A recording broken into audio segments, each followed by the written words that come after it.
Guys, स्वागत है आपका अपने YouTube channel study with Aman Kul में। आज हम लाए हैं director of education GN city of Delhi की वर्कशीट नंबर 76 जो कि क्लास 9 के लिए है। सब्जेक्ट आपका इंग्लिश है। डेट है इसकी 31 जनवरी 2022। आप अपना नेम एंड अपनी क्लास टीचर का नेम लिखेंगे। आज हम अपना कॉम्प्रिहेंशन पैसेज केस बेस्ड जो होगा वो से ही कंटिन्यू करेंगे। तो हमने लास्ट वर्कशीट में भी पैसेज ही करा था, तो पैसेज भी आपका 10 मार्क्स का आता है, उसे भी हम अच्छे से कर लेंगे। Read the passage given below and answer the question that follow. तो इस पैसेज को पढ़ना है एंड क्वेश्चंस के आंसर करने हैं। तो India societies culture historic politics have continuously bean shaped by the multiplicity of her language. तो इंडिया की जो सोसाइटी है, कल्चर है, हिस्ट्री है, पॉलिटिक्स है, वो अलग अलग लैंग्वेजेस में है। So how many language are spoken in India. तो कितनी लैंग्वेज बोली जाती है इंडिया में। The country is home to speaker of about 461 language. यानी हमारी कंट्री इंडिया में 461 से ज़्यादा भी लैंग्वेज बोली जाती है। Of this 447 language are actively use in daily communication and 40 are extinct. यानी इनमें से जो 447 है वो भी लैंग्वेज डेली यूज़ में, डेली कम्युनिकेशन में बोली जाती है। 14 जो है बहुत कम बोली जाती है।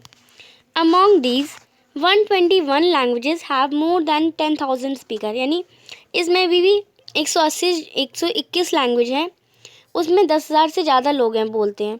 22 of these officially recognised in the Indian constitution. और इनमें से 22 लैंग्वेज वो हैं जो इंडियन कॉन्स्टिट्यूशन यानी हमारे भारत संविधान में ऑफिशियली रिकॉग्नाइज है कि ये एक लैंग्वेज है। दिस इंक्लूड, और इनमें से है असमी, बंगाली, बोडो, डोगरी, गुजराती, हिंदी, कन्नड़ा, कश्मीरी, कोंकणी, मलयालम, मणिपुरी, मराठी, मैथिली, नेपाली, ओडिया, पंजाबी, संस्कृत, संथली, सिंधी, तमिल, तेलुगु एंड उर्दू। ये सारी जो लैंग्वेज है 22 लैंग्वेज, ये इंडियन कॉन्स्टिट्यूशन में ऑफिशियली रिकॉग्नाइज है। These are refer to as scheduled language, और इन्हें एक शेड्यूल्ड लैंग्वेज बोला गया है which is refer to a state. According to the national wide census conducted इन 2011, यानी 2011 में जो सेंसस हुआ था उसमें 96.7% Indian speaks any of these language as their mother tongue. यानी 96.7 जो लैंग्वेज इंडियंस हैं वो अपनी लैंग्वेज इसलिए ये बोलते हैं क्योंकि ये इनकी मदर लैंग्वेज होती है। आपकी मदर लैंग्वेज हिंदी भी हो सकती है, पंजाबी भी हो सकती है, और आपकी कश्मीरी भी हो सकती है। आप आपके स्टेट के बियॉन्ड पे भी ये थोड़ा फोकस करता है। अगर आप पंजाब से और आप पंजाबी हैं तो आप पंजाबी लैंग्वेज बोलेंगे, आपकी मदर टंग पंजाबी होगी। अब यहाँ पे एक चार्ट दे रखा है आपको, लैंग्वेज स्पोकन इन इंडिया। 52% जो है वो हिंदी बोलते हैं, एंड आप देखिए 8% जो है वो बांग्ला, 7% मराठी, 7% तेलुगु, और 26% है। आप देखिए ये अदर लैंग्वेज वाला पूरा चार्ट जो है वो अदर लैंग्वेज वाला है, और ये पार्ट जो है पूरा हिंदी, यानी हाफ 1/4 पार्ट जो है वो हिंदी कवर कर रहा है, आप देख सकते हैं। And half part other language, जितनी भी बची हुई लैंग्वेज है, एंड ये लैंग्वेज कितनी कम बोली जाती है। ये 2011 के सेंसस पर बेस्ड है। Of the scheduled language, Hindi is recognise as national official language, और हिंदी को हमारी एक नेशनल ऑफिशियल लैंग्वेज बोली जाती है। English is used as national level as a subsidiary official language, और इंग्लिश भी हमारी नेशनल लेवल पे यूज़ करी जाती है सब्सिडरी ऑफिशियल लैंग्वेज के रूप में। Post independence circle of India state follow the linguistic line, making the language spoken by the most number of people of its communication tool। और ज़्यादातर जो है लोग वो ये लैंग्वेज यूज़ करना अच्छा लगता है। जैसे मराठी महाराष्ट्र में होती है, बांग्ला वेस्ट बंगाल, कन्नड़ा कर्नाटक में, एंड ऐसी पंजाबी पंजाब में। ये ऐसे ही चलता है, जस्ट लाइक मैंने अभी बताया स्टेट के बियॉन्ड पे भी चलता है। Many monolingual countries have a single official language. There is no single Indian language। अब आप देखिए बहुत सारी जो कंट्रीज़ हैं उनमें एक मोनोलिंगल कंट्रीज़ होती हैं जिनमें एक सिंगल ऑफिशियल लैंग्वेज होती है।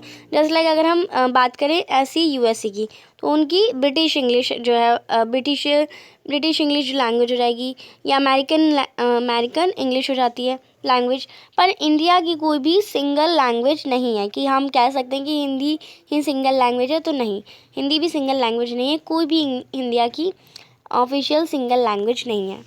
अब इसी पर बेस्ड कुछ क्वेश्चन है। What do you have a multiplicity of language in India. तो यहाँ पे क्यों ज़रूरी है इंडिया में मल्टीप्लिसिटी लैंग्वेज की? तो we have a multiplicity of language in India because after post independence many state make their language as official communication tool. बहुत सारी मतलब आज़ादी के बाद बहुत सारे लोगों ने अपनी लैंग्वेज को अपने कम्युनिकेशन टूल बना लिया कि वो उससे ही बात करने लगे। देन उन्हें उस स्टेट की लैंग्वेज बोल दी गई। 14 language are out of 461 are extinct. List some possible factor which had led to extinction of language. यानी क्यों जो लैंग्वेज है वो ज़्यादा नहीं बोल जाती, क्यों बहुत कम उनका यूज़ होता है। आपको कुछ रीजंस बताने हैं, पॉसिबल फैक्टर बताने हैं। तो a language become extend when it use restriction to certain classes और कैटेगरीज ऑफ पीपल। एक लैंग्वेज को एक्सटेंड तब करा जाता है जब वो बहुत सर्टेन क्लासेस और कैटेगरीज ऑफ पीपल बोलते हैं। Secondly the harshness of rules and lack of flexibility in usages also contribute to extension of languages. और जो लैंग्वेज की हार्शनेस होती है, फ्लेक्सिबिलिटी होती है, वो भी लैंग्वेज को एक्सटेंड कर देती है। थर्ड क्वेश्चन है, sorry, what is the purpose of an official recognise language in a country? यानी क्या पर्पस होता है कि एक ऑफिशियल रिकॉग्नाइज लैंग्वेज एक कंट्री में हो?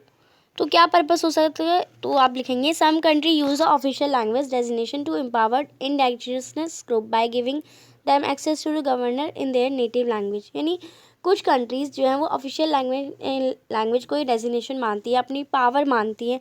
वो नहीं चाहती कि ग्रुप्स में डिवाइड हो, और वो एक ही टाइप एज अ गवर्नमेंट के रूप में नेटिव लैंग्वेज को ही मानते हैं। नेक्स्ट है question number 4, analyse the data represented in the pie chart. तो पाई चार्ट में आपको जो डाटा दे रखा है उसे आपको बताना है।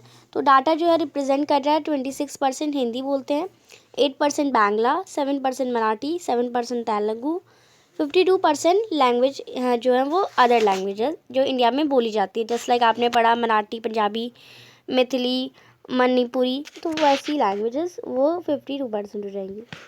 नेक्स्ट है what could be the parameters to decide a scheduled language. यानी क्या उन कौन से पैरामीटर्स हैं जो कि लैंग्वेज को शेड्यूल्ड लैंग्वेज बोल दिया जाए? तो it should be spoken by large number of population and use as a official communication tool. यानी ये बहुत ज़्यादा लार्ज नंबर ऑफ पॉपुलेशन में बोली जानी चाहिए, देन हम उसे शेड्यूल्ड लैंग्वेज बोल सकते हैं और एक ऑफिशियल कम्युनिकेशन टूल बन जाए। नेक्स्ट है fifth question, what could be the six question, why are some countries monolingual and how is it India different.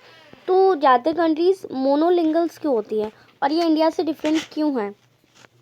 तो आप लिखेंगे मोनोलिंगल कंट्रीज़ के पास जो होती है वो सिंगल ऑफिशियल वन लैंग्वेज होती है, पर इंडिया के में अलग अलग डिफरेंट टाइप के लोग रहते हैं। तो इंडिया इज़ अ मल्टीलिंगल। तो इंडिया जो है वो मल्टीलिंगल है, और जो अदर कंट्रीज़ हैं जिनमें सिंगल लैंग्वेज बोली जाती है वो मोनोलिंगल है। नेक्स्ट है seven question, India is a country known for its unity in diversity, what role does language play in it. यानी इंडिया जो कंट्री है वो अपने यूनिटी इन डाइवर्सिटी के लिए जानी जाती है, यानी एकता में ही बल है। व्हाट रोल्स, अब लैंग्वेज इसमें क्या रोल प्ले करती हैं?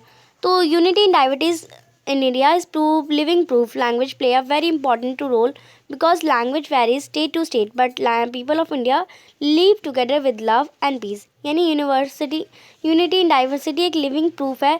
लैंग्वेज भी बहुत इंपॉर्टेंट रोल प्ले करती है क्योंकि लैंग्वेज जो है वो स्टेट टू स्टेट वेरी करती है, और जो इंडिया के लोग हैं वो एक साथ रहते हैं विद इन स्टेट। तो ये थी आपकी आज की वर्कशीट। आई होप आपको अच्छे से वर्कशीट समझ आ गई होगी। चैनल को अभी तक सब्सक्राइब नहीं किया है तो प्लीज़ चैनल को सब्सक्राइब ज़रूर करें, ज़्यादा से ज़्यादा दोस्तों के साथ शेयर करें। Thanks for watching you, bye bye guys.